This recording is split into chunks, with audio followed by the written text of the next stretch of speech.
guys, it's Tim Buckland again. This time at a different little location. This is Valiant Air Command in Titusville, Florida.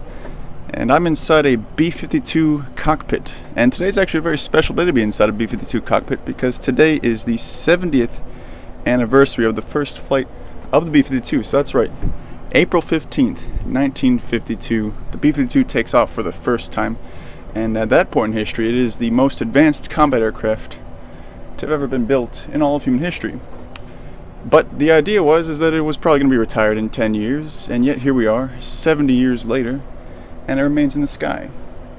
Why is that? Well, so at the end of World War II, the United States had this wonderful aircraft known as the B-36. Now, the B-36 allowed something that was, in all of human history, unthinkable, the ability to end a war at any distance without taking any casualties at all.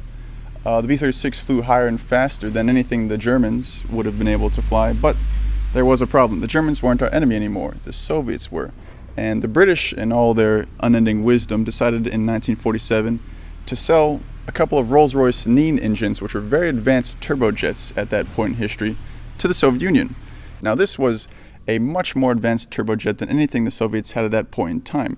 And they promptly promised not to use it for military purposes and did exactly that. They copied it and turned it into the Klimov VK-1, which was used in the MiG-15, and then later in this guy, which was the MiG-17, its successor. And these aircraft, unlike previous Soviet jet aircraft, were actually able to compete with the American strategic bomber fleet, and thus we now had a problem. And in the end, it did end up being a problem. So over the skies of Korea, the B-29 fleet, which was not nearly as capable as the B-36, but relatively close, was mauled by the Chinese and Soviet MiG-15 fleet. And so we realized that we had to do something to resolve this because things were just going to continue to get worse. And this is where the B-52 comes in. So the B-52 was built for the purpose of being able to evade MiG-15s and MiG-17s, being able to fly higher and faster than them, or at least high enough and fast enough that if the MiG-17 wasn't pre-positioned, they wouldn't be able to catch up to the B-52. But there was another problem. The MiG-17 wasn't going to be the last Soviet fighter built.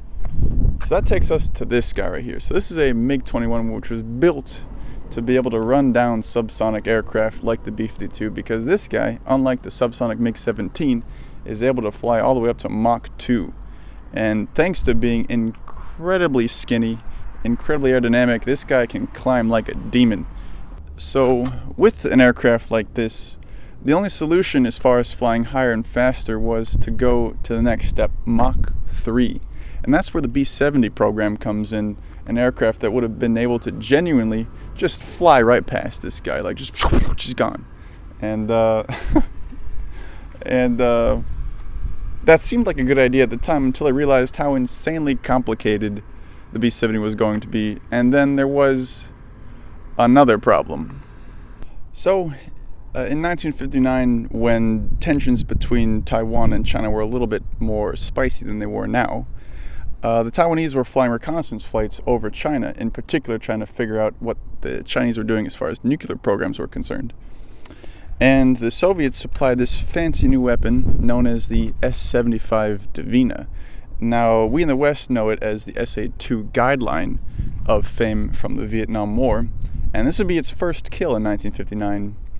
But due to the somewhat clandestine activity of this Taiwanese pilot and the fact that it wasn't an American pilot that would have to be talked about in the media, this incident kind of went under the radar.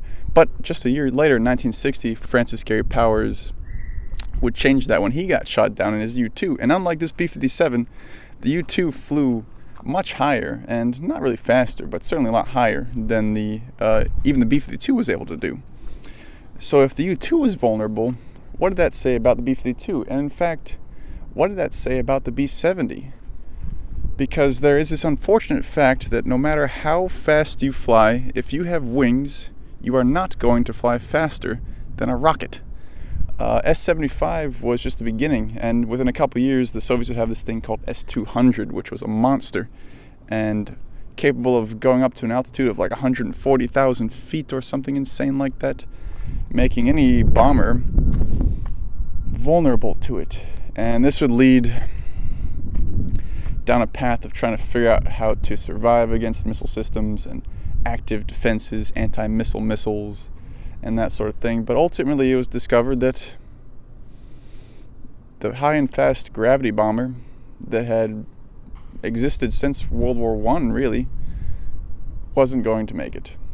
And it put the final nail in the coffin that was the fast bomber. But the B-52 persists. And why is that? Well, the B-52 persisted because it ended up being the perfect platform to facilitate the evolution from gravity bombers to missile trucks.